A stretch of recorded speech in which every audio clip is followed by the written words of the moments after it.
ఫుల్లుగా తాగి RTC bus ఎత్తికెళ్లాడో వ్యక్తి జరగామ బస్టాండ్లో జరిగింది సంఘటన. వెంకన్న అనే యువకుడు తిరుపతికి వెళ్లాలని రైల్వే స్టేషన్ కు వచ్చాడు. అక్కడ రైలు దొరక్కపోవడంతో రాత్రి బస్టాండ్ కు వచ్చాడు. ఖాళీగా ఉన్న బస్సు కనపడగానే అందులో పడుకుందామని ఎక్కాడు. అంతలో ఇగ్నిషన్ తాళాలు కనిపించడంతో బస్ స్టార్ట్ చేశాడు. బస్టాండ్ చుట్టూ 2 రౌండ్లు వేశాడు. అయినా ఆర్టీసీ సిబ్బందికి అనుమానం రాలేదు. ట్రాక్టర్ నడిపే అలవాటున్న వెంకన్నకు బస్ కూడా ఈజీగానే అనిపించింది. ఇంకేముంది, బస్సు వేసుకుని సూర్యాపేట వైపు బయలుదేరాడు. 20 కిలోమీటర్లు నడిపాడు. దేవరుప్పుల దగ్గర సింగరాజుపల్లి టోల్ గేట్ దగ్గరకు రాగానే బస్ కంట్రోల్ కాలేదు. ఒక సిమెంట్ దిమ్మెను ఢీకొట్టాడు. ఆ టైంకి ఆ రూట్లో బస్సులేవి రాలేవు. పైగా బస్సులో ఎవరూ లేరు. దాంతో టోల్ సిబ్బందికి డౌట్ వచ్చి అడిగితే అసలు కథ ఇది అని చెప్పాడు.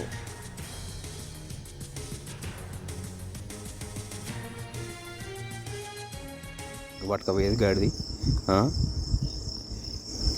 ఏం చేస్తావు నువ్వు? నేను ఊళ్ళో లోపల ఏం చేస్తావు? ట్రాక్టర్ నడుపుతావు. ఏం పేరు నీ పేరు? వెంకన్న. ఏం వెంకన్న? చిట్టబోయిన వెంకన్న. మీ నాన్న పేరు? ఏడుగు వేస్తానా మరి నువ్వు? తిరుపతి. తిరుపతి పోతుందంటే నీకు బస్సు ఎందుకు?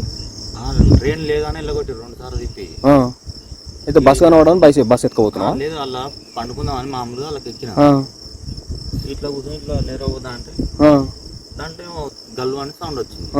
తాళం చెల్లు ఉన్నాయి కదా, స్టార్ట్ అవుతుంది అని స్టార్ట్ చేసిన. బస్ స్టాండ్ చుట్టూ తిప్పిన.